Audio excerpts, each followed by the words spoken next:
정말 좋은 일입니다. 스가랴 2장.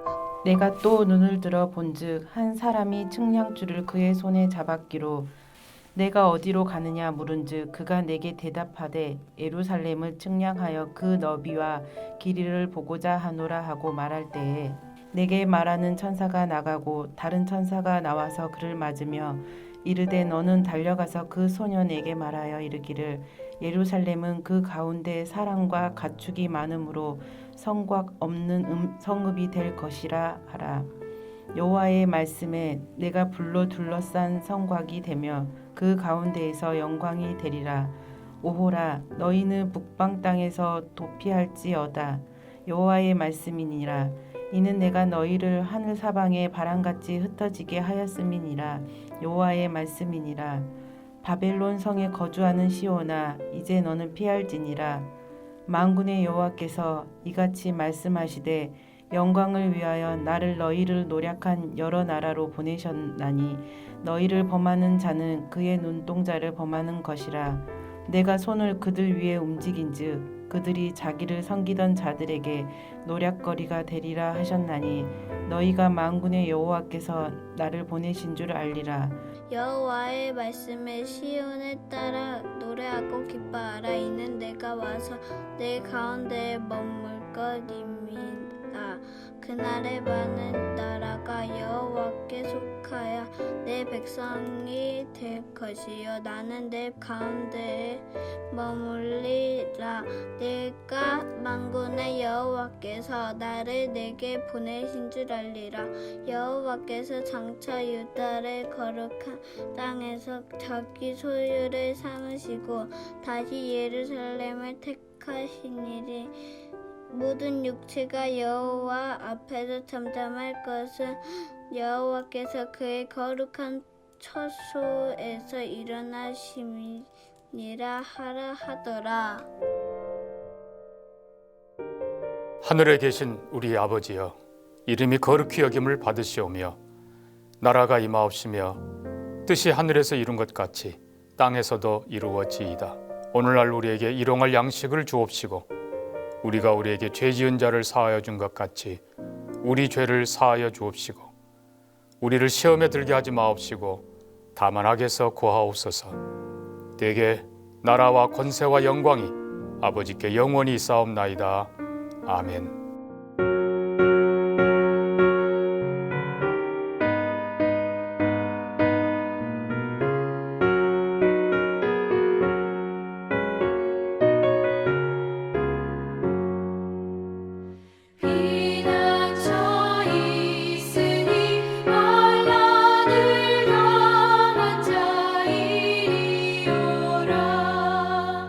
땅들이 변하고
하나님의 말씀은 신명기 19장 1절에서 21절까지의 말씀입니다.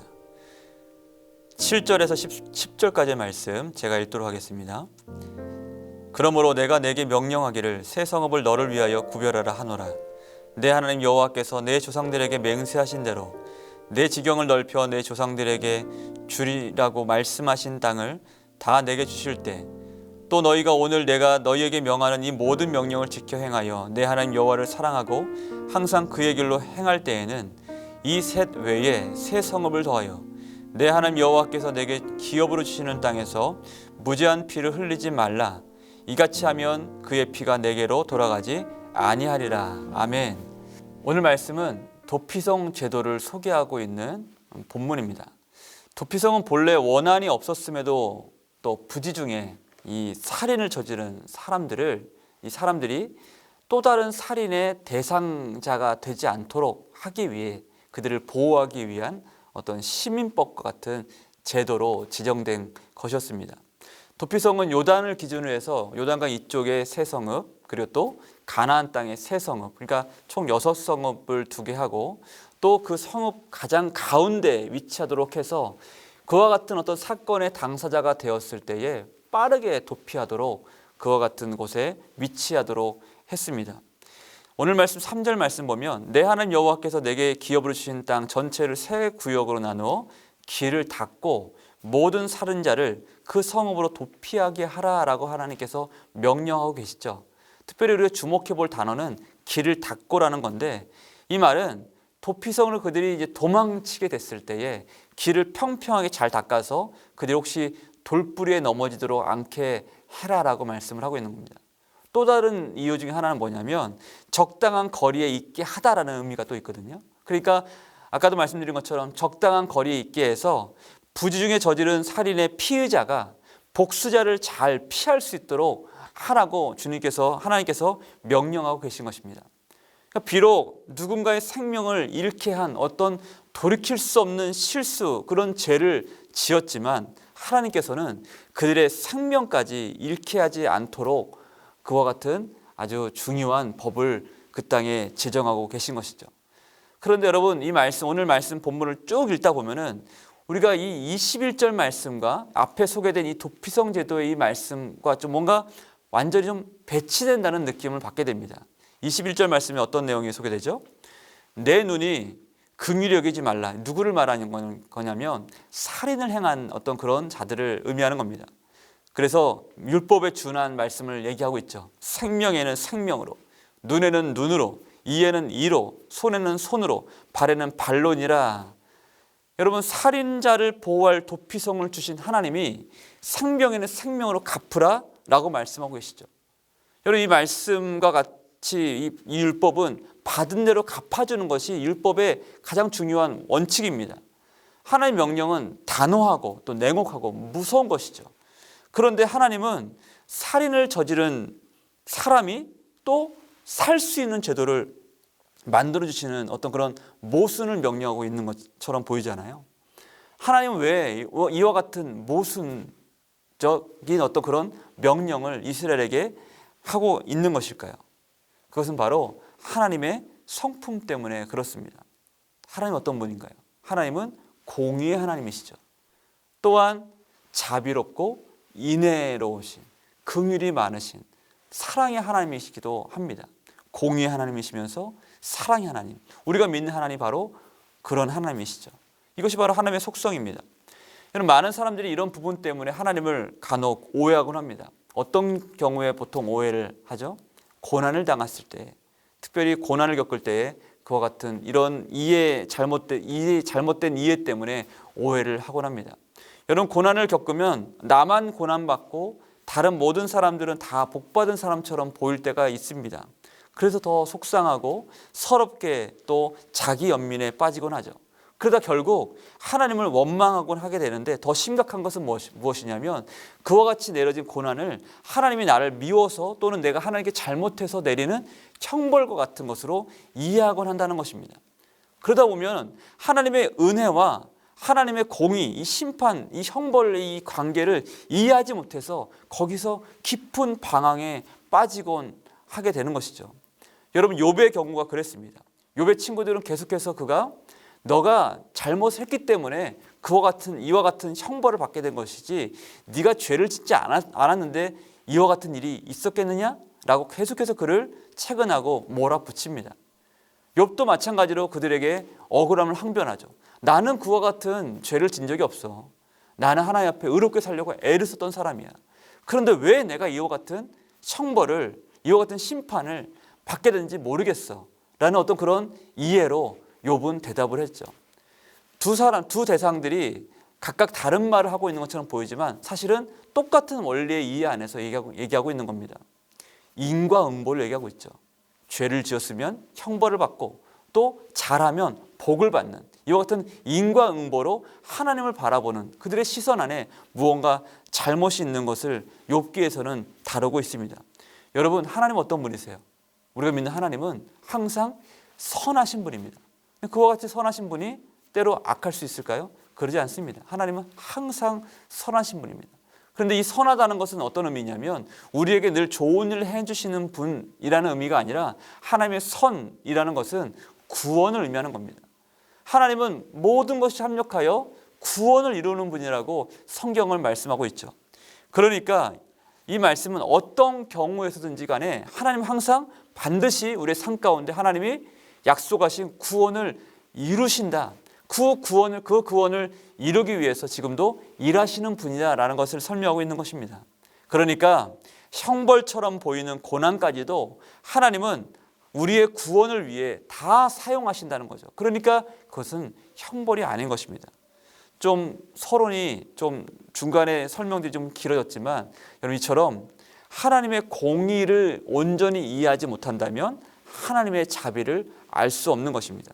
다르게 설명하면 생명은 생명으로 또 이에는 이로 눈에는 눈으로 살인하지 말지니라.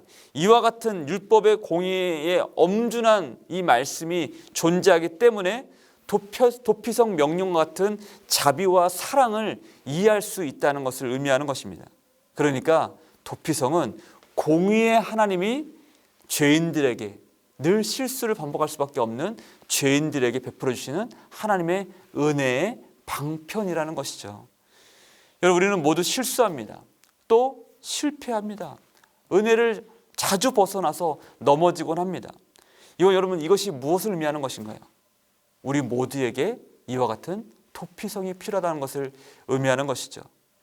여러분, 우리는 도피성이 반드시 필요한 연약한 죄인들입니다. 하나님의 용서와 자비 없이는 살 수 없는 죄인들이죠. 하나님께서는 그런 우리를 위해서 이 도피성을 만드시고 그리로 피할 길을 평평하게 잘 닦아두시고 또 이 도피성을 가까이 두도록 하셨습니다. 이것이 바로 우리에게 주신 하나님의 자비와 사랑이라는 것이죠. 그렇다면 우리에게 이 도피성은 무엇을 의미하는 것일까? 이 도피성은 무엇을 말하는 걸까? 바로 예수 그리스도를 의미하는 것입니다. 구원받은 우리에게 예수님의 십자가는 사랑이죠. 구원의 물입니다. 그런데 예수님께는 이 십자가가 끔찍한 형벌이었죠. 그래서 여러분 진리는 역설인 거예요. 형벌이 생명이 되고 심판이 구원이 된 것입니다. 십자가가 바로 그와 같은 공의와 사랑의 하나님을 보여주는 것이죠. 이사야 53장 말씀 보면 그가 찔림은 우리의 허물 때문이요 그가 상함은 우리의 죄악 때문이라. 그가 징계를 받음으로 우리가 평화를 누리고 그가 채찍에 맞음으로 우리는 나음을 입었도다. 이 두 가지 이 역설의 은혜를 설명하고 있죠. 사랑하는 성도 여러분, 예수님은 우리에게 하나님께서 주신 완벽한 사랑이시자 우리의 도피성이 되십니다. 하나님은 오늘도 우리의 피난처가 되십니다. 그리고 여러분, 예수가 달리신 십자가는 실수하고 실패하고 연약하게 늘 넘어지는 우리를 위해 하나님이 잘 닦아주신 도피성으로 가는 길이 되는 것이죠. 십자가가 그 길인 것입니다. 언제나 십자가를 더 가까이 하는 여러분들이 되시길 바랍니다. 그가 어떤 상황이 있든 여러분들이 어떤 상황이 있든 어떤 사람이든 상관하지 않고 십자가를 만난 사람은 다시 일어설 수 있습니다. 실패 역사로 인해 큰 고통을 겪었던 다윗이 이렇게 고백하죠. 동이 서에서 먼 것 같이 우리의 죄가를 우리에게서 멀리 옮기셨으며 아버지가 자식을 긍휼히 여김같이 여호와께서는 자기를 경외하는 자를 긍휼히 여기시나니 이는 그가 우리의 체질을 아시며 우리가 단지 먼지뿐임을 기억하심이로다 라고 말씀합니다. 하나님이 우리가 얼마나 연약한지 다 아신다고 말씀해요. 그래서 긍휼을 베푸신다고 말씀합니다. 여러분, 도피성은 예수 그리스도는 우리에게 사랑입니다.